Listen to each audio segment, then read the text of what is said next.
Today we are here with some more exciting content that would concern again the Transfer of Property Act, but a different section, that is section 14. Section 14. Already have discussed section 35, section 13 of the Transfer of Property Act, but I thought that it would be necessary that we keep our discussion continuing towards section 14, which talks about the rule against perpetuity. So what do you understand by perpetuity is the first question that I wanted to ask, because when you are not able to understand this term, the whole concept would remain ununderstood. So basically perpetuity means that for an unlimited period of time, there is no specified time, it is for an unlimited period of time.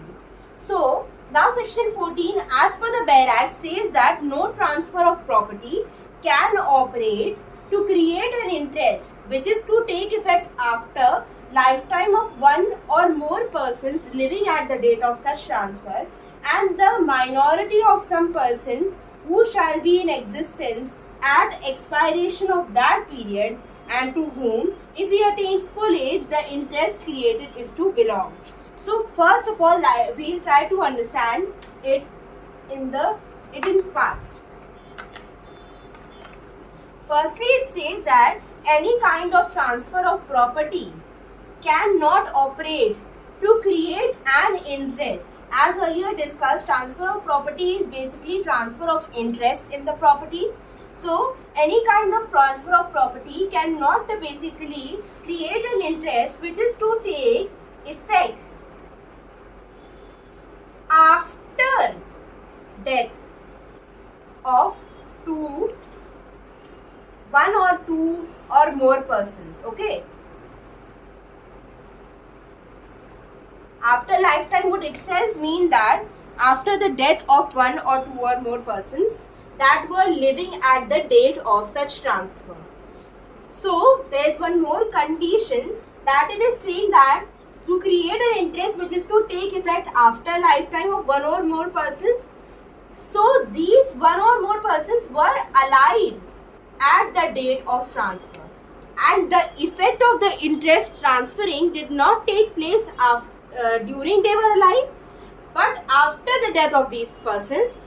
So this scenario is cancelled out or negated by the section 14 that we are discussing. The second part to this section now talks about something related to the minority of a person, and it states that the minority of some person who shall be in existence at expiration of that period, and to whom, if he attains full age, the interest created is to belong. So basically it is saying that to a minor also transfer of interest cannot take place. For the benefit of a minor, transfer of interest cannot take place, and who shall be in existence at expiration of that period. Expiration of that period basically means that when the person is alive and about to basically, you could say that before the period of death of the person who is basically transferring his interest, and to whom, if he attains full age, the interest created is to belong. So basically in very easy language, it is saying that after the lifetime of one or two or more persons who were existing at the date of the transfer, and after the minority of a person to whom the property would have belonged if he attained the age of majority, from these two periods of life, after lifetime and after minority, no interest could take basically effect of its transferring after these two periods, that is after the lifetime of the two or more persons and after the person has attained majority basically. So basically this section in very easy terms, if I make you understand, is saying that any property could not be held more than the period of the person who is alive, And in case of a person who is basically an unborn person and what the property was transferred for him, only till the period he attains his majority, and after that the interest vested should be transferred to him as soon as he attains the age of majority. But for your better understanding, please keep on watching the video and I'll make you understand it in more simpler terms. Basically, the rule contained under section 14 is rule against perpetuity. But a better name to this rule would be rule against remoteness of vesting. I will tell you why this is a better name of this section. So, perpetuity, as I defined you earlier, means indefinite period, and rule against perpetuity is the rule which is against a transfer making property inalienable for an indefinite period or forever. So basically, no property can left to be inalienable for an indefinite period. This rule is against this whole sentence that I spoke, and where a property is transferred in such a way that it becomes non-transferable in future for an indefinite period, property is tied up forever. So basically it is saying that when a property is transferred in such a way that it becomes non-transferable in future, that it could not be further transferred, in that case property is tied up forever, and it is also against this section. If in any disposition, perpetuity may arise in two ways. So there are two ways discussed in a disposition in which a perpetuity may arise: by taking away from transferee his power of alienation. So basically the ultimate beneficiary or the transferee, that is the person who will be receiving the property from the transferor, if he is deprived of his right of alienation.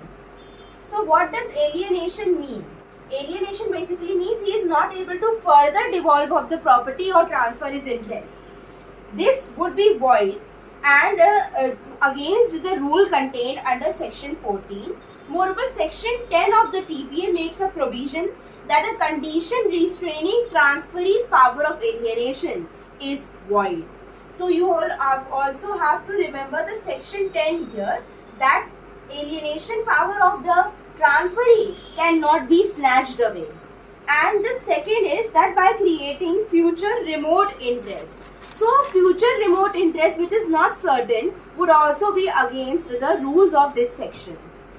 Supposedly, now we come to the object of rule against perpetuity.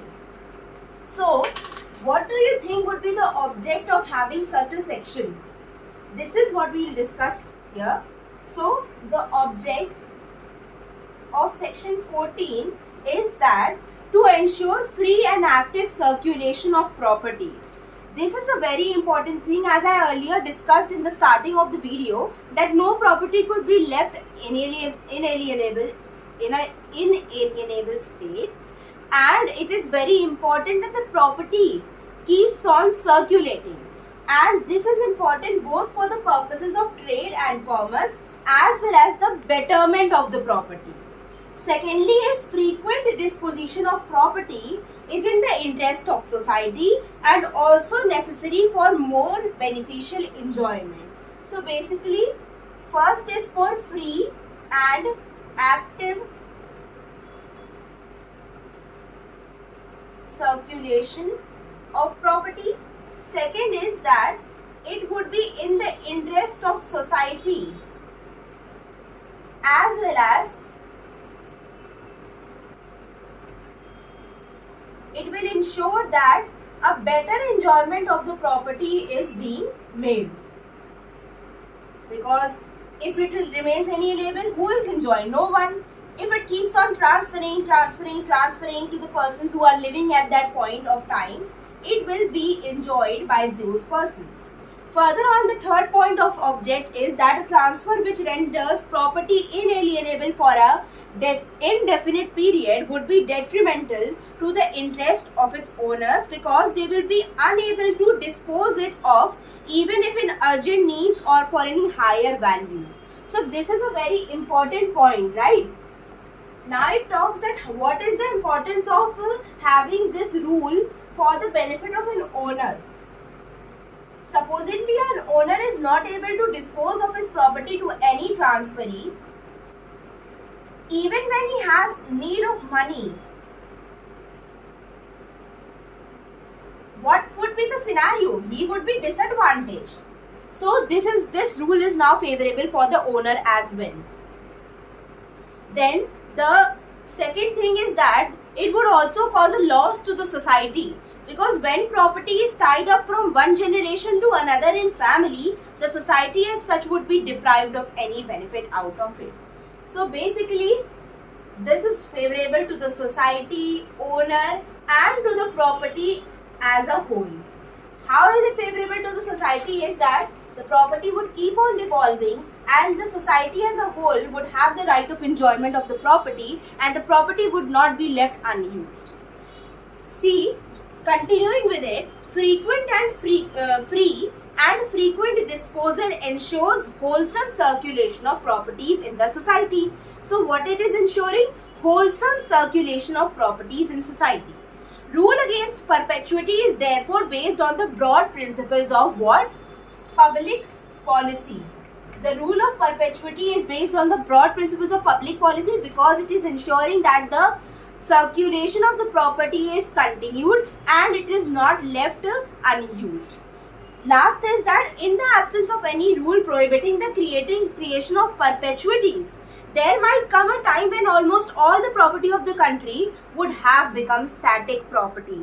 So this is very important point here addressed, that if we do not have rule against perpetuities and the property would remain inalienated in one hand or with one person or left unused, then what would be the main problem is that the property may become static in nature and would be of no use.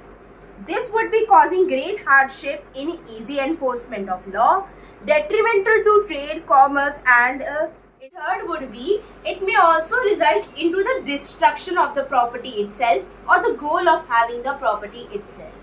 So, moving on further, the rule against perpetuity under section 14 basically says that the vesting of interest cannot be postponed. What cannot be done?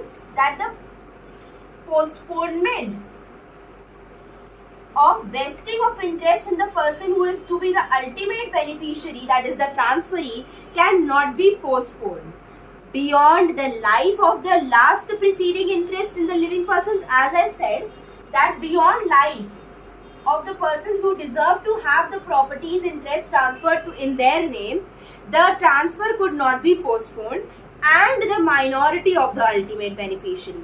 So, until the ultimate beneficiary is a minor, only till that period the postponement can be there. But as soon as he attains majority, the property ought to be transferred in his interest. So I have covered with you the section 14 in its part 1 of the video. The details about the section 14, what are its objects, why is it important to have section 14 in the Transfer of Property Act 1882. Hope you liked this video and would be waiting for the part 2 to be released. Thank you for watching the video.